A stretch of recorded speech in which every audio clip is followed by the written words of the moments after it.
This client tells me he quit his job recently and he needs a mortgage to buy a house.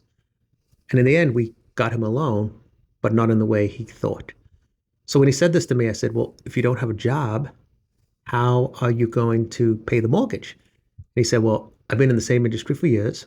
I quit my job about 6, 7 months ago and I started this company and we're crushing it.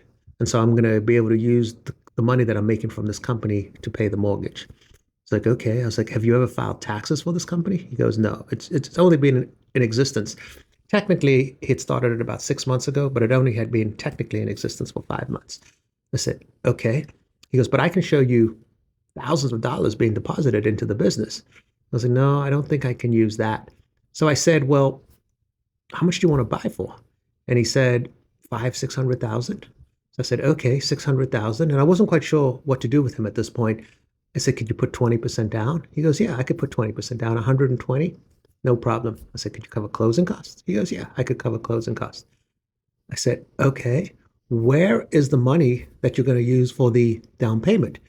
He goes, well, I'm going to take it out of my retirement package that I got when I left the old company.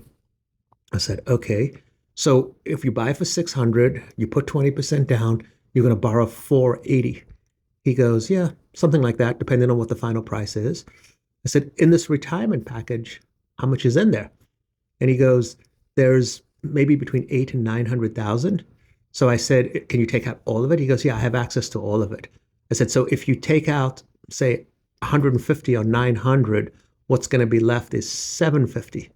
He goes, yeah, that's about right. And you plan on borrowing 500? He said, yeah. I said, so you have more money in this retirement account than you're actually borrowing for the house. He goes, yeah, significantly more. It's like, okay, we're going to use those assets to get you approved. I'm not really that concerned about your business or what you're doing as far as income because it's going to be an asset-backed loan and we can go forward. Send me the assets and I'll send you an approval.